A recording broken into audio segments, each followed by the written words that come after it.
Apa kabar teman-teman mendengar sekalian, berjumpa kembali di acara Taiwan Dewasa ini bersama saya Mina Chandra. Juga berucap selamat tahun baru. Kita masih dalam nuansa tahun baru. Semoga saja kebahagiaan, kesejahteraan selalu beserta kita semua di tahun-tahun yang berlalu dengan cepat. Amina juga berharap banyak hal yang sudah kita lakukan dan diri kita juga semakin berkembang. Dan belajar yang tidak mengenal tua, dan dari tahun ke tahun banyak hal yang mungkin kita tidak ketahui. Walaupun usia semakin bertambah, pengalaman semakin banyak, tetapi ada perubahan-perubahan atau hal-hal baru yang butuh kita pelajari juga. Sama halnya dengan para pendatang baru atau yang disebut dengan imigran baru, di mana mereka yang tinggal di Taiwan, menikah di Taiwan, berkeluarga di Taiwan, banyak hal-hal yang perlu mereka pelajari ya. Ada yang mungkin dengan cepat mereka bisa beradaptasi, tetapi di sisi lain mungkin ada juga yang menghadapi tekanan. Baik dari pemerintah pusat maupun daerah terus-menerus memberikan bimbingan, pelatihan, sosialisasi agar teman-teman ini bisa dengan cepat berbaur dan beradaptasi selama tinggal di Taiwan. Karena kondisi ini sangat penting sekali. Nah, seiring dengan bertambahnya jumlah penduduk imigran baru, kemudian ditambah lagi penduduk imigran baru generasi kedua. Dan menurut Amina sendiri ya, untuk teman-teman anak-anak imigran baru ini mungkin bagi mereka akan lebih mudah beradaptasi karena mereka dari kecil sudah tinggal di Taiwan, ada yang lahir di Taiwan, kemudian mereka juga bersekolah di Taiwan, sehingga lingkungan ini memudahkan mereka untuk beradaptasi. Tentunya secara per kasus juga ada beberapa dari mereka yang akan menghadapi permasalahan, mungkin perundungan, atau mungkin juga kondisi keluarga dengan ekonomi yang kurang memadai sehingga menyulitkan mereka untuk tinggal di Taiwan. Dan di Taiwan sendiri dari pemerintah daerah setempat juga menyediakan pos-pos pelayanan khusus untuk penduduk imigran baru dan generasi kedua mereka, berharap mereka juga bisa mendapatkan kehidupan yang layak selama tinggal di Taiwan. Dan hari ini Amina juga akan mengangkat sebuah topik yang cukup menarik berkaitan dengan bahasa Mandarin. Banyak yang mengatakan bahwa selama tinggal di Taiwan, kendala utamanya adalah komunikasi. Tanpa bisa berkomunikasi, tanpa menguasai bahasa Mandarin yang menjadi bahasa nasional di Taiwan, sehingga mereka sulit berbaur dengan kehidupan di Taiwan.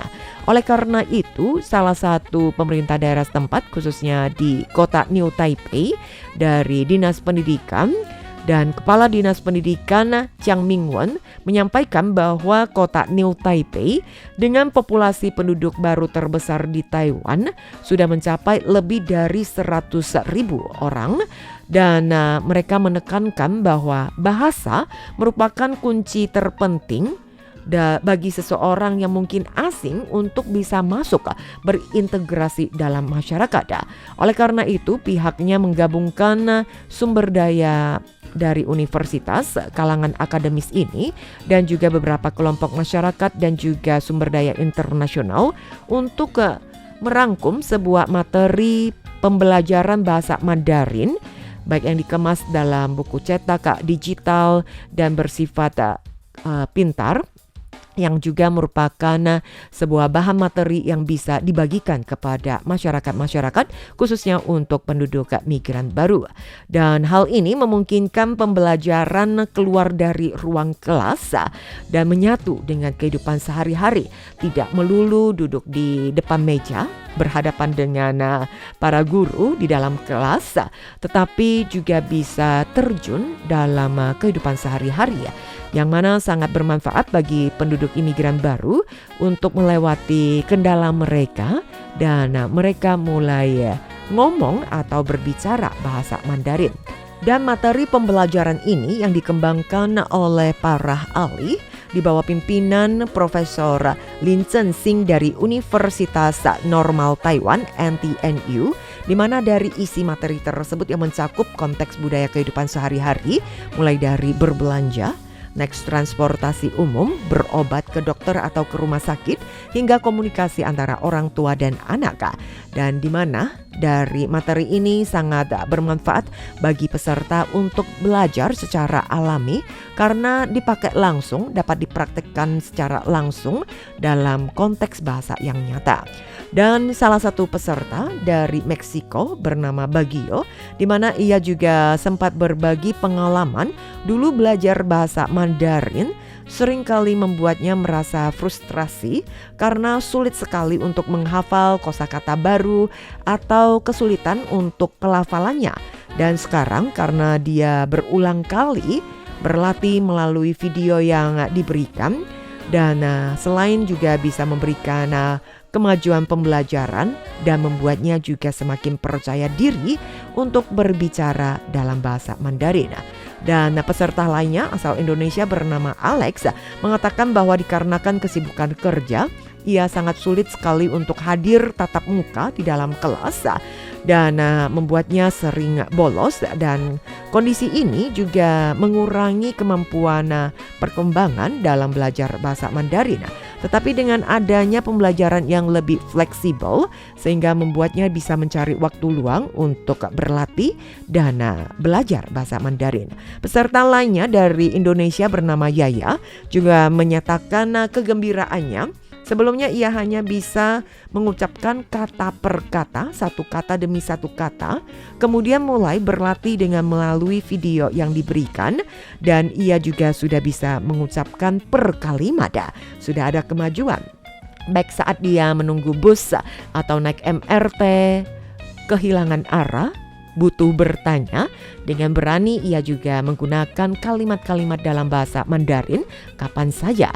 Dan ia merasakan bahwa program yang dicanangkan dari Dinas Pendidikan di kota New Taipei ini yang disebut dengan Kou Tai Huayu Lao Shi atau buku saku panduan guru bahasa Mandarin ini sangat praktis.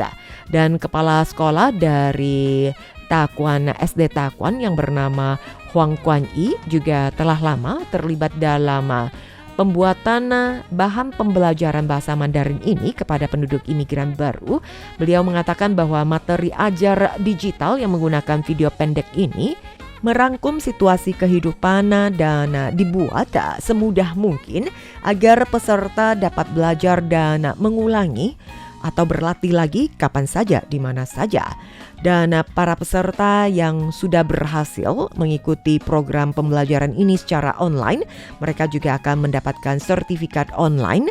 Tentunya setelah mereka mendapatkan sertifikat ini juga ada rasa kebanggaan, rasa pencapaian dan rasa percaya diri selama belajar.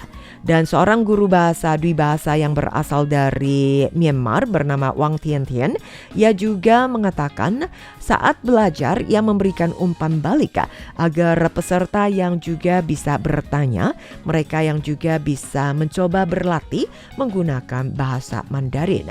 Dengan adanya materi ajar secara digital atau secara online, mereka yang berlatih secara mandiri sangat bermanfaat selama proses belajar. Dinas Pendidikan Kota New Taipei mengapresiasi kepada kelompok masyarakat yayasan pendidikan ataupun orang-orang yang terlibat mendukung sistem belajar secara online ini kepada penduduk imigran baru, terutama untuk klub Rotary yang mengatakan dukungannya sejak tahun 2021. Mereka telah bekerja sama dengan Dinas Pendidikan New Taipei dengan menginvestasikan dana sejumlah 2 juta dolar Taiwan untuk menerbitkan materi ajar bahasa Mandarin. Dan mereka sudah menyelesaikan pengembangan 166 materi ajar digital. Kemudian partisipasi dari Yayasan Pendidikan Singke, di mana mereka yang juga tergerak untuk mendukung program ini.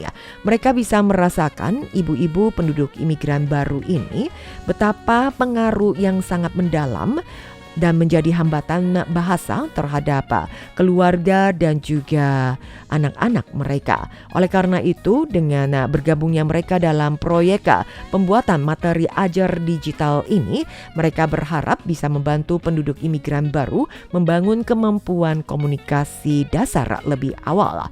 Dinas Pendidikan New Taipei menekankan pihaknya juga akan mengoptimalkan pembelajaran ini, berharap agar penduduk imigran baru dapat cepat beradaptasi selama tinggal di Taiwan.